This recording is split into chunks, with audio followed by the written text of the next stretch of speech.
Hello students, how are you? I hope you all are well. So today we are going to start the 13th chapter, the use of tenses, and I am having the book with me, Learn Well Smart class 6. तो आज हम इस chapter में बच्चे क्या करेंगे, इसकी exercise करेंगे. ठीक है, आप मेरे साथ इसको सोल्व करो और जो भी आपको डाउट होगा वो साथ के साथ क्लियर हो जाएगा. ठीक है, तो जैसे फर्स्ट एक्सरसाइज है आपकी, तो use the correct tense form of the given verb. ठीक है, टेंस आपने लगाना, कोई भी टेंस लगा सकते हो, इसमें कोई मतलब दिया नहीं हुआ कि प्रेजेंट लगाना, पास्ट लगाना, फ्यूचर टेंस है. तो आप अगर वैसे हम अगर यही दिया तो हम प्रेजेंट से शुरू करेंगे क्योंकि वो इजी रहता है. This book dash not belong to me. अब ये बुक है तो नोट है, तो आपके माइंड में आना चाहिए कि नोट है तो भाई क्या आ जाएगा, डू नोट होगा या डज नोट होगा. अब थर्ड पर्सन है, थर्ड पर्सन के साथ हम क्या लगाते हैं, डज नोट लगाते हैं. तो यहाँ पे क्या आ जाएगा, डज नोट. और डज नोट के साथ हमेशा क्या आती है, वर्ब की फर्स्ट फॉर्म आती है. ठीक है, हमेशा ध्यान रखना है, डू नोट हो, डज नोट हो तो उसके साथ क्या आती है, वर्ब की फर्स्ट फॉर्म होती है. बच्चे क्या करते हैं, जैसे अगर ये हो ना, नोट ना हो तो दिस बुक बिलोंग्स आ जाता है, बिलोंग्स टू मी है ना, तो उनको हैबिट हो जाती है एस ई एस लगाने की. तो वो क्या करते हैं, डू नोट और डज नोट के साथ भी लगाना शुरू कर देते हैं. तो दिस बुक आपका क्या आ जाएगा, does not belong to me. Is it clear. Next क्या, we dash be all the children of God. अब इसमें बहुत बच्चे ऐसा करते हैं, बी ई है ना, बी लगा देंगे. भाई आपको बताया जाता है कि बी ई अगर है तो इसका मतलब यहाँ पे बी ई का मतलब होता है इज एम आर प्रेजेंट में, पास में वोज वर हो जाएगा और फ्यूचर में विल बी, शैल बी और प्रेजेंट परफेक्ट में देखें तो हैज़ बीन, हैव बीन हो जाता है. तो यहाँ पे सिंपल क्या आएगा, आर आ जाएगा. We are all the children of God, कि हम सभी भगवान के बच्चे हैं. नेक्स्ट क्या है, good people dash not laugh at others. जो अच्छे लोग होते हैं वो क्या होते हैं, दूसरों पे नहीं हंसते हैं ना. नेगेटिव सेंटेंस आएगा. अब पीपल क्या है, प्लूरल है. पर्सन क्या होता है, सिंगुलर होता है. अब आपको ध्यान रखना है, अगर यहाँ पे पीपल है तो यहाँ पे क्या आ जाएगा आपका, डू नॉट आ जाएगा. ठीक है, पीपल डू नॉट लाफ आ जाएगा, डज नॉट नहीं आएगा. इसका एक आसान सा तरीका मैं बता देती हूँ.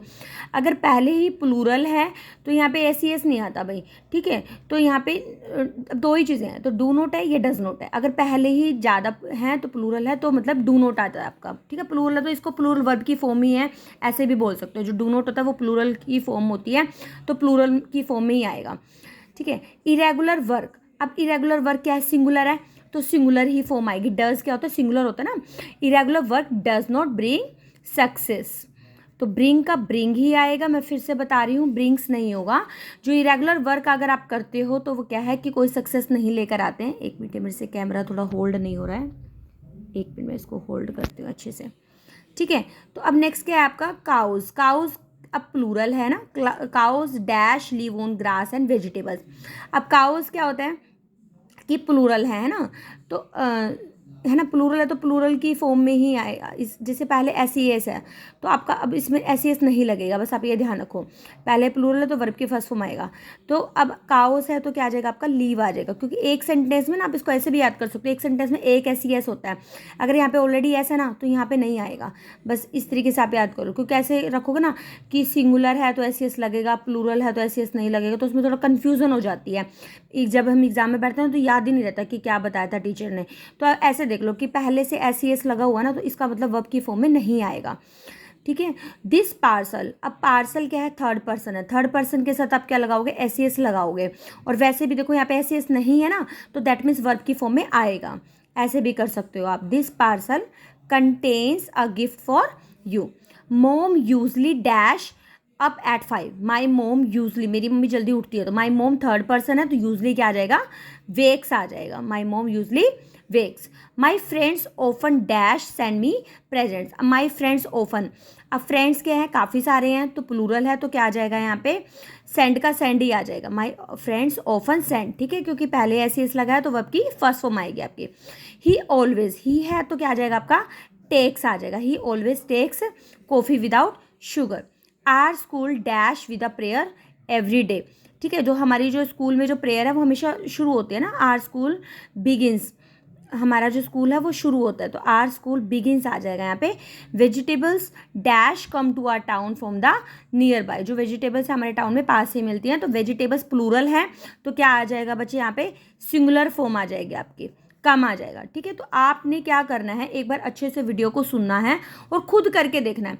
ये नहीं है कि आपने पीछे इसके आंसर दिए हो, वैसे तो बुक में आपने पीछे से देख लिया या किसी की वीडियो में से आपने कॉपी करके कर लिया, नहीं, उसका कोई फ़ायदा नहीं होता.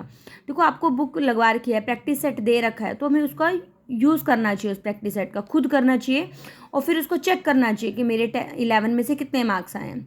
जब आपके अंदर ये चीज़ आ जाएगी ना तो आप बिल्कुल कोई भी गलती नहीं करोगे और अच्छे से सीखोगे। आपको गलतियाँ करके ही पता चलता है कि हाँ मेरी ये गलती हुई है तो भाई अब मेरे को ऐसे ठीक करनी है। ठीक है, तो प्लीज़ इन बातों का ध्यान रखना। अगर कोई भी डाउट है तो you can ask in a comment section. अगर वीडियो थोड़ी सी भी अच्छी लगती है तो प्लीज़ लाइक करना ना भूलें, क्योंकि मेरे लिए एक मोटिवेशन का काम करता है। तो मिलते हैं एक नई वीडियो में, और एक जो नेक्स्ट एक्सरसाइज हम नई वीडियो में ही करेंगे। अभी आज के लिए इतना ही काफ़ी है। So okay, bye bye.